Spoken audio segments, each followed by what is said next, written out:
Uttaraandhra. Bye bye Jagan. Bye bye Jagan. Bye.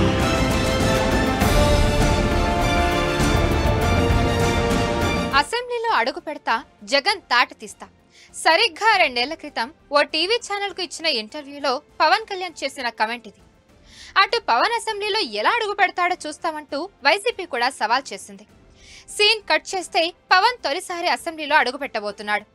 2024 AP ఎన్నికల్లో పిఠాపురం గడ్డపై జనసేన జెండా రెపరెపలాడుతోంది.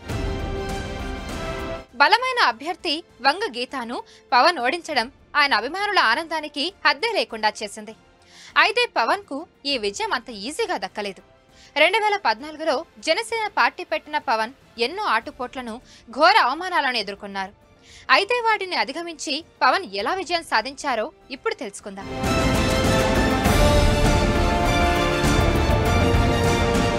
2014లో పార్టీ స్థాపించిన ఆ ఎన్నికల్లో పోటీ చేయలేదు జనసేన. 2019లో తొలిసారి కమ్యూనిస్టులతో కలిసి పవన్ కళ్యాణ్ ఎన్నికల బరిలో నిలిచారు. ఆయనే స్వయంగా 2 చోట్ల పోటీ చేశారు. అయితే అటు గాజువాక, ఇటు భీమవరం 2 చోట్ల ఓటమిని చవిచూశారు. ఇక జనసేన పార్టీ కూడా 175 ఏపీ అసెంబ్లీ స్థానాల్లో కేవలం ఒక్కటంటే ఒక్క స్థానం మాత్రమే గెలిచింది. దీంతో పవన్ పై దారుణమైన ట్రోలింగ్ జరిగింది. అటు వైసీపీనే కాదు, ఇటు టీడీపీ కార్యకర్తలు సైతం పవన్ ను గేలి చేసిన సందర్భాలున్నాయి. అయితే ఈ అవమానాలకు పవన్ కుంగిపోలేదు. పడిన చోటే లేచి నిలబడాలనుకున్నాడు. 2019 నుంచి 2024 వరకు తెలివిగా అడుగులు వేశారు. చివరికి అనుకున్న సక్సెస్ సాధించారు.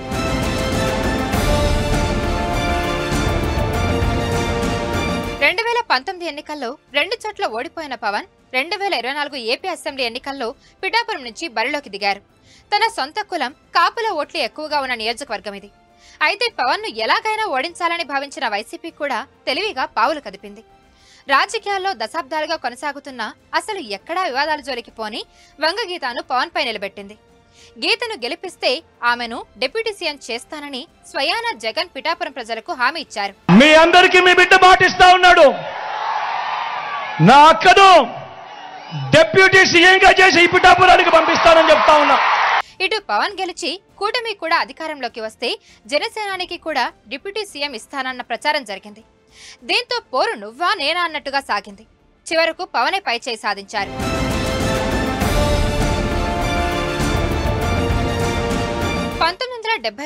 సెప్టెంబర్ 2న పవన్ కళ్యాణ్ బాపట్లలో పుట్టారు.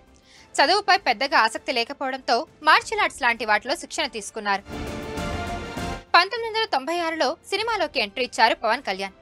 అక్కడ అమ్మాయి ఇక్కడ అబ్బాయి సినిమాతో సిల్వర్ స్క్రీన్ పై మెరిశారు. అన్నయ్య చిరంజీవి సపోర్ట్ తోనే పవన్ సినీ అరంగేట్రం జరిగిన పవర్ స్టార్ కష్టం మాత్రం ఎవరికీ తీసిపోనిది. తొలి సినిమాలో ఓ సీన్ కోసం చేతులపై కార్ టైర్లు ఎక్కించుకున్నారు పవన్ కళ్యాణ్. తన సొంత టాలెంట్ తో తక్కువ సమయంలోనే యాక్టర్ గా మంచి పేరు తెచ్చుకోవడమే కాదు, పవర్ స్టార్ గా టాలీవుడ్ సినీ లవర్స్ మనసును దోచుకున్నారు.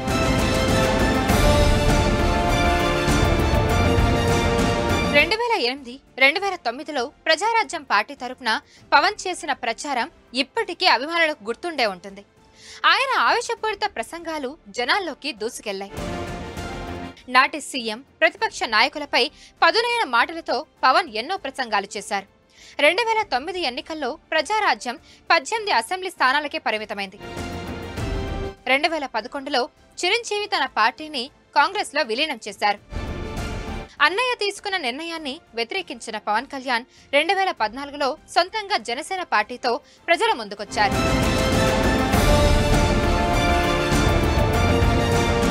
2014 సార్వత్రిక ఎన్నికల్లో టీడీపీ, బీజేపీ కూటమికి అండగా నిలిచిన పవన్ కళ్యాణ్ వారి విజయంలో కీలక పాత్ర పోషించారు.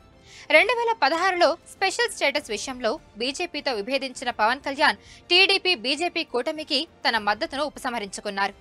స్పెషల్ స్టేటస్ కు బదులుగా స్పెషల్ ప్యాకేజీని బీజేపీ ఇవ్వడాన్ని తప్పుపట్టిన పవన్ కళ్యాణ్ నాడు ఈ నిర్ణయాన్ని పాచిపోయిన లడ్డూతో పోల్చారు.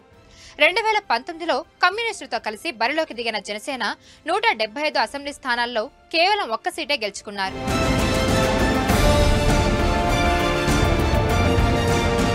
2019 ఎన్నికల ఫలితాల తర్వాత కొన్నాళ్లకు పవన్ కళ్యాణ్ మళ్లీ బీజేపీతో జతకట్టారు. ఇక 2023లో చంద్రబాబు పార్టీకి సపోర్ట్ గా నిలిచారు. ఏపీ స్కిల్ డెవలప్మెంట్ స్కామ్ లో రాజమండ్రి సెంట్రల్ జైలుకు వెళ్లిన చంద్రబాబుని కలిసిన పవన్ కళ్యాణ్ వెంటనే ఈ నిర్ణయం తీసుకున్నారు. ఇలా మరోసారి 2014లో లాగా ఏపీలో త్రికూటమి ఏర్పడింది. ఒక్క మాటలో చెప్పాలంటే ఇటు టీడీపీ అటు బీజేపీ మధ్య వారధిగా నిలిచారు పవన్ కళ్యాణ్.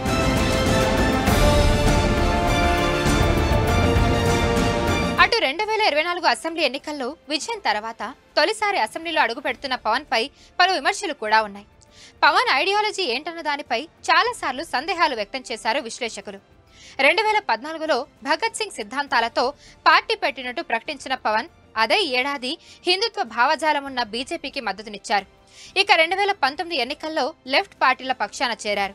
ఇక ఆ వెంటనే రైట్ పార్టీ అయిన బీజేపీకి మళ్లీ సపోర్ట్ ఇచ్చారు. ఇలా 10 ఏళ్లలో 2 భిన్న భావాల గల పార్టీలతో పవన్ జతకట్టడం విమర్శలకు కారణమైంది.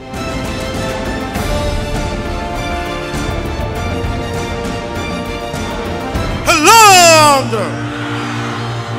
Bye bye, Jagan. Bye bye, Jagan. Bye. మరిన్ని వీడియోస్ కోసం ఛానల్ ని సబ్స్క్రైబ్ చేయండి. లేటెస్ట్ అప్డేట్స్ కోసం వాట్సాప్ ఛానల్ ని ఫాలో చేయండి. అండ్ లింక్ డిస్క్రిప్షన్ లో ఉంది.